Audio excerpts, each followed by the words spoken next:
এরে নবীর উম্মতের দল, হে যুবক ভাই, বৃদ্ধ বাবাজিরা, এলাকার পর্দার ভিতর মা ও বোনেরা আমার, আমাদের সমাজের মধ্যে আছে অনেক টাকা পয়সাওয়ালা ভাই, কিন্তু রমজান মাসে গরিবের খোঁজ খবর নেয় না, ঠিক কিনা? এরা পাশের বাড়িতে এমন গরিবও আছে, ঠিক মতো টাকা নাই, পয়সা নাই, ইফতার করতে পারে না। ছেলে সন্তানকে নিয়ে ঠিক মতো 2-4টা রমজান মাসে ভাত খাইতে পারে না, এমন গরিব আছে না নাই? এই জন্য রমজান মাসে গরিবের খোঁজ খবর নেওয়া দরকার আছে না নাই? আল্লাহর এক বান্দা নফল রোজা রেখেছে, ঘরের মধ্যে স্বামী স্ত্রী 2 জন রোজা রেখেছে, ছোট ছোট 2-3টা বাচ্চা, এই বাচ্চাগুলারও ঘরের মধ্যে রোজা রেখেছে। এইবার আসর নামাজের পর আল্লাহর বান্দা চিন্তা করেছে, আমার ঘরের মধ্যে আমরা স্বামী স্ত্রী 2 জন রোজা রেখেছি, ছোট ছোট 3টা বাচ্চা আছে, এই বাচ্চাগুলারও তো রোজা রেখেছে, আমার কাছে তো কোনো টাকা নাই, পয়সা নাই। ইফতারের সময় স্বামী স্ত্রী 2 জন 1 গ্লাস পানি দিয়েও কিন্তু ইফতার করতে পারবো। এই যে ছোট ছোট 2-3টা বাচ্চারা রোজা রেখেছে, তারা তো আর পানি দিয়ে ইফতার করতে পারবো না। আমি বাবা থাকতে আমার বাচ্চারা ইফতারের সামনে নিয়ে চোখের পানি ছেড়ে কাঁদবে, এইটা আমি বাবা কখনো বরদাস্ত করতে পারবো না, ঠিক কিনা? এই জন্য লোকটা চিন্তা করেছে, আমার বাড়ির পাশে এক মুসলমান ভাই আছে, আমার বন্ধু, তার কাছে যাই, দেখি কিছু টাকা পাই কিনা। এইবার ওই টাকাওয়ালার বাড়ি চলে যায়, যায়া বলে, রে ভাই, বাড়িতে আছেন নাকি? কাহা বাড়িতে আছে, কি হয়েছে তোমার বলো? এই রে ভাই, তোমার বাড়িতে এসেছি, আমার ঘরে আমি রোজা, আমার স্ত্রীও রোজা, আমার ঘরে 2-3টা বাচ্চা ছোট ছোট, তারাও রোজা। আমি চিন্তা করেছি 1 গ্লাস পানি দিয়ে আমরা স্বামী স্ত্রী 2 জন ইফতার করতে পারবো। এই যে 2-3টা বাচ্চা ঘরের মধ্যে আছে, এই বাচ্চাদের সামনে আমি বাবা কিভাবে ইফতারের সময় লজ্জায় মুখটা দেখাইব? এই রে ভাই, তুমি যদি মনে কিছু না নাও, তুমি আমাকে কিছু টাকা ধার দাও, আমি গরিব মানুষ, অন্যের বাড়ি কাজ করেছি, কামলা দিয়েছি, 2-3 দিন পরে হাটবারে আমার কাজের বিলটা দিবে, কাজের বিল পাওয়ার পর তোমার টাকা আমি তোমার কাছে পৌঁছাইয়া দিব, তুমি আমাকে কিছু টাকা ধার দাও। এইবারে টাকাওয়ালা মাস্তান ওই লোকটাকে তো টাকা দিল না, আর উল্টা ধমক মারলো, এই বেড়া ফকিন্নির পোলা, সময় নাই গমায় নাই, যেই কোনো সময় তুমি টাকার জন্য আসো, যাও ভেগে তোমার বাড়ি থেকে, ধমক মেরেছে। এইবার গরিব লোকটা মনে কষ্ট নিয়ে চোখের পানি ছেড়ে কান্দে। ওই টাকাওয়ালা মাস্তানের বাড়ি থেকে বের হয়, রাস্তা দিয়ে হাঁটে আর চোখের পানি ছেড়ে কান্দে। ওই দিকে যাইতে যাইতে প্রতিমধ্যে এক বিধর্মীর সঙ্গে সাক্ষাৎ। বিধর্মী বলতেছে, রে ভাই, মনটা কেন খারাপ, তুমি কেন কান্না করো, বিষয়টা কি আমাকে একটু বলো? গরিব লোকটা 2 চোখের পানি ছাড়া দিয়ে বলে, রে ভাই, আমার মুসলমান ভাই আমার দুঃখের কথা বুঝলো না, আমার মুসলমান ভাই আমারে দুঃখ বুঝলো না, তুমি বিধর্মী, তোমাকে বলিয়া তো কোনো লাভ নাই, তুমি আমাকে কি জন্য জিজ্ঞাসা করো, তোমাকে বলে কোনো লাভ নাই। বিধর্মী আবার বলতেছে, রে ভাই, একটু বলো না দেখি, তোমার উপকার করতে পারি কিনা? বলে, না মুসলমান ভাই দুঃখ বোঝে নাই, তোমাকে বলে আমার কোনো লাভ নাই।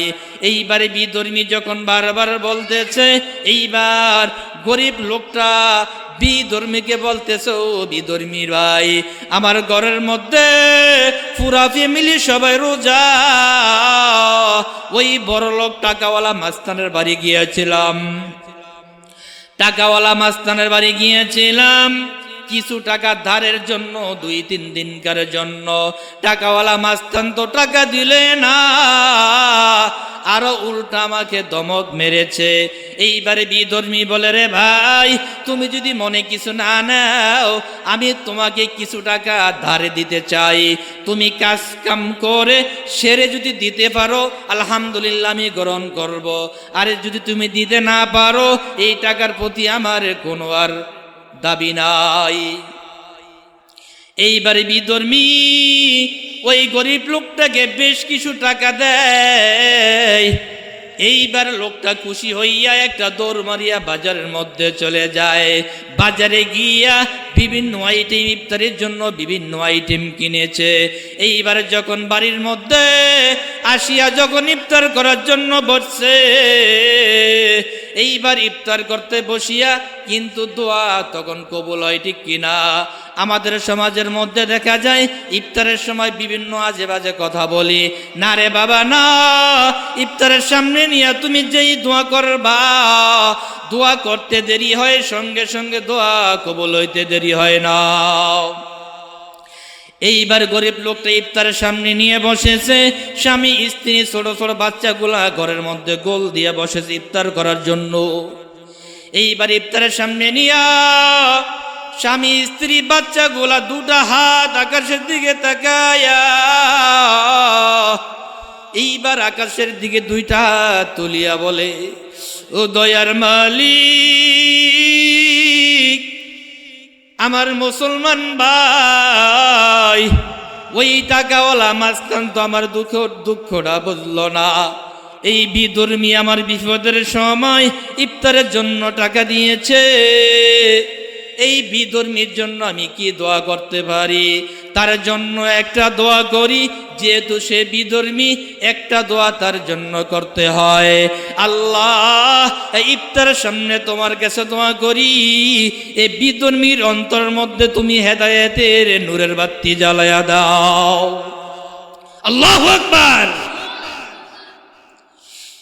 আল্লাহ হেদায়েতের নূরের বাতি জ্বালায়া দাও।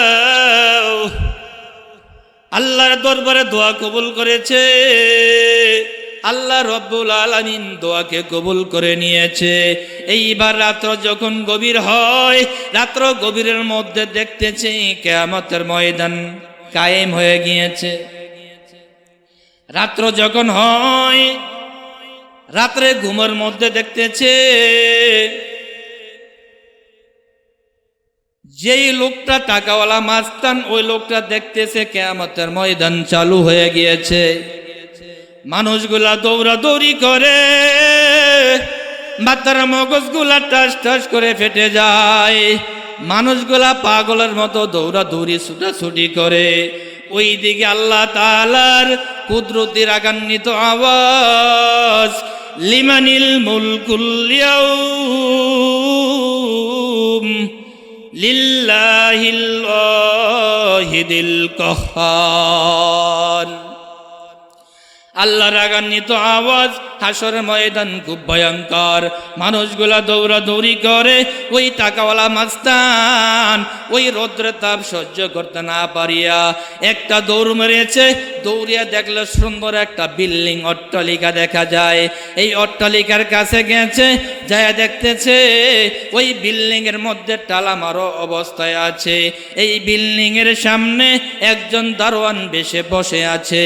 এইবার টাকাওয়ালা মাস্তান বলতেছে, রে ভাই, বিল্ডিংটা একটু খুলে দাও না, আমি এই রৌদ্রতাপ হাসরের ময়দানের ভয়ঙ্কর অবস্থান সহ্য করতে পারতেছি না, একটু বিল্ডিংটা খুলে দাও, আমি একটু বিল্ডিং এর মধ্যে গিয়া কিছুক্ষণ অবস্থান করি।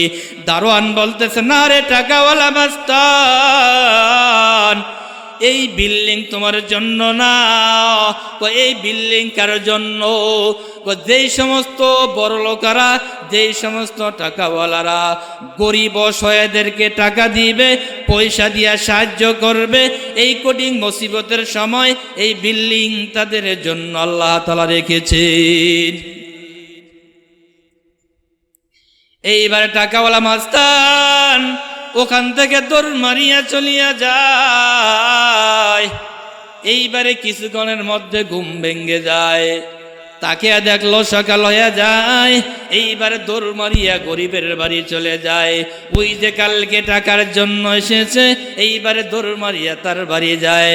যায়া বলে, রে গরিব ভাই, কালকে টাকা পেয়েছো কই, কি করেছো তুমি, সেই ইতিহাসটা একটু আমাকে বলো না। কন্যা, কালকে টাকা, তুমি তো আমাকে টাকা দাও নাই, কিন্তু ওই একজন বিধর্মী আমাকে টাকা দিয়েছে, ওই বিধর্মীর টাকা দিয়া বাজারে গিয়ে ইফতার করিয়া সেই ইফতারে পুরা ফ্যামিলি সহ আমরা ইফতার করেছি। এইবার বলল, রে ভাই, ওই টাকাটা তুমি নিয়ে যাও, ওই টাকার লাভ সুদ সহ আমি দেওয়ার জন্য প্রস্তুত, টাকাটা নিয়ে যাও।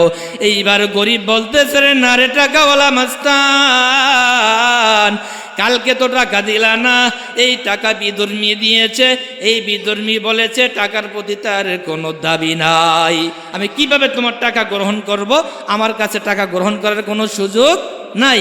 এইবার লোকটা দিশা না পাইয়া চলে গেল সেই বিধর্মীর বাড়িতে। বিধর্মীকে যায় বলল, রে ভাই, গতকালকে ওই গরিব লোকটাকে টাকা দিয়েছো, সেই টাকাটা তুমি নিয়ে যাও এবং টাকার বিনিময়ে লাভ সুদ যা চাও সব তোমাকে আমি দিব। আল্লাহু আকবার। টাকার বিনিময়ে যদি লাভ চাও, সেই লাভও তোমাকে দিব। কত টাকা দিলে তুমি খুশি বা বলো। এইবার বিধর্মীকে, বিষয়টা কি, তুমি বিল্ডিং দেখে কি পাগল হয়ে গেলে নাকি? আল্লাহু আকবার। বিল্ডিং দেখে পাগল হয়ে গেল নাকি? এইবার তার মাথা আরো হ্যাং হয়ে যায়, কিরে বিল্ডিং দেখলাম আমি ঘুমের মধ্যে, বিধর্মী বিল্ডিং এর খবর জানে, বিষয়টা কি? এইবার বলতেছো, বিধর্মী ভাই, কত টাকা দিলে তুমি খুশি হইবা আমাকে বলো। এইবার বিধর্মী বলো, টাকাওয়ালা মাস্তান। বিধর্মী বলি আমাকে, আরে তুমি লজ্জা দিও না, আমি আর বিধর্মী নাই। কই কি আছে বলো। রাত্রে ঘুমের মধ্যে দেখেছি কিয়ামতের ময়দান কায়েম হয়ে গিয়েছে। আসরের ময়দান খুব ভয়ঙ্কর, আসরের অবস্থান খুব ভয়ঙ্কর। মানুষগুলা দৌড়াদৌড়ি করে, মাথার মগজগুলা টাস টাস করে ফেটে যায়। ওই বিল্ডিং অট্টালিকা ঘর, আল্লাহর পয়গম্বর আমার বিধর্মীর হাতটা ধরিয়া বলতেছে, রে এরে তাকাইয়া দেখ, ওই জাহান্নামের আগুন কিভাবে সহ্য করবি। ওই কিয়ামতের ময়দান যখন কায়েম হয়ে যায়, কিয়ামতের অবস্থান খুব ভয়ঙ্কর, ওই হাসরের ময়দান খুব ভয়ঙ্কর। এই তুই কিভাবে সহ্য করবি? একজন গরিব রোজাদারকে তুই ইফতার করার জন্য টাকা দিয়েছো, এই বিনিময়ে আল্লাহ রব্বুল আলামিন তোর জন্য ওই দাওয়া বালাখানা তৈরি করে রেখেছে। তাকায়া দেখ। এই রে বিধর্মী, কিভাবে জাহান্নামের আগুন সহ্য করবি? আয়, আমি নবীর হাতটা ধরিয়া কালেমা পড়ে মুসলমান হয়ে যাও। আল্লাহর পয়গম্বর ঘুমের মধ্যে পড়ে দিয়েছেন, লা ইলাহা ইল্লাল্লাহু মুহাম্মাদুর রাসূলুল্লাহ। আল্লাহর পয়গম্বর ঘুমের মধ্যে বিধর্মীকে ওই বিল্ডিং অট্টালিকা দেখাইয়া কালেমা পড়িয়া মুসলমান বানাইয়া দিয়েছে।